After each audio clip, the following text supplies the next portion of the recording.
pay your rent and your life basically sucks as far as money situation and maybe your health, how can you choose to be happy where the choice is when things are not so happy?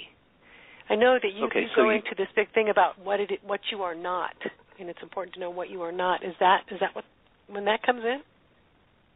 Well, it's a combination of, look, you've been living this life for a long, long time, and then somebody like me steps up and says, be happy. Well, that doesn't work real well. So I get that. So what happens, and this is why in Mastering Alchemy we teach tools.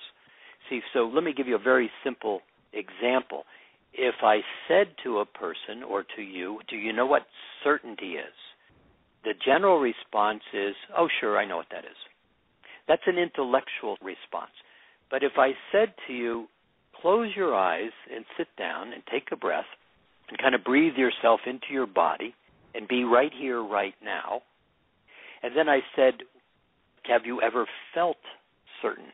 Do you know what certainty feels like? Well, at that point, it's not an intellectual concept. You put your attention on the body. You hold your attention on the thought, certainty, but the body responds really differently. Shoulders go back, you sit up, you take a little deeper breath, you feel certain. When you can begin to understand that holding a thought and drawing an emotion to a thought is a choice and is the creative process rather than just having a random thought or saying, well, that makes me angry, and then there's your emotion that comes along with it without thinking it or managing it.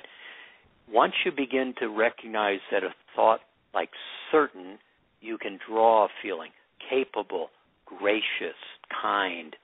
When you begin to realize I can think a thought and choose a vibration or manage the vibration of the emotion, you find that in doing that, you are much more present.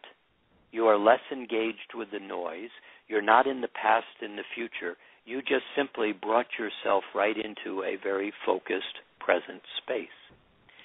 At that so in point, times when you're feeling stressed and you're feeling bad, are you saying that to use these living words as kind of meditational to lift you up out of, because we're going to have hard times.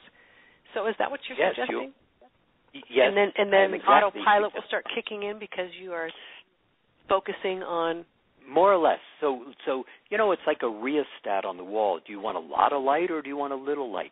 And so if you can choose the vibration, the kind of amount of light, rather than just reacting to it, it's not as I guess meditation works, but it's not a close your eyes and, hum to yourself and say, right. Baloney, baloney, baloney 100 times, then you feel better. It really is just simply take a breath, and after you play with this for a little while, and that's kind of really the fundamental tools of Mastering Alchemy, you just play with it, and all of a sudden you begin to go, I get it. And so you will get knocked off balance, and when you do, if you at some point you go, okay, wait, take a breath and be certain, or whatever set of words you wish to choose. So you just kind of jump into the word. Be that. Feel that right now. Yeah, right now. It's a right now. I have to tell you, thing. These really do work because you have been talking about these words for a while, and at first I thought, they're words. What is it? What's that about? And then the more I really put my mind on them and kind of jumped into them, I wrote them down and put them in my bathroom mirror, so I would just look at them in the morning and think, okay, that feels pretty good. Appreciation, well-being, and so I think they have to be in front of you. For me anyway, because out of sight, out of mind. But if I have them somewhere where I can see them, I can tune into them and say, I like that. It makes me feel better. I like that word. Yes, that's a good starting point. They have a lot of power. What happens, though, they have a lot of power. But see, in a way, let me just call these fifth-dimensional words. So if I said gracious, kindness, appreciation, certainty, capable, integrity, all those words, they have big meanings, and yet if you think about them, they are not words that you feel very often, nor are they words that you hold your attention on very often. Now, I'm making a gross general statement. Some will go, I do it all the time, and you're right. But for the average person walking around in past and future, worrying about their rent and their, next paycheck and their house payment, etc., their relationship, their kids' health, what happens, we're always in noise. We're constantly in motion. And words like appreciation or integrity don't jump up into those motions. So there is a level of getting quieter and getting more aligned with your heart.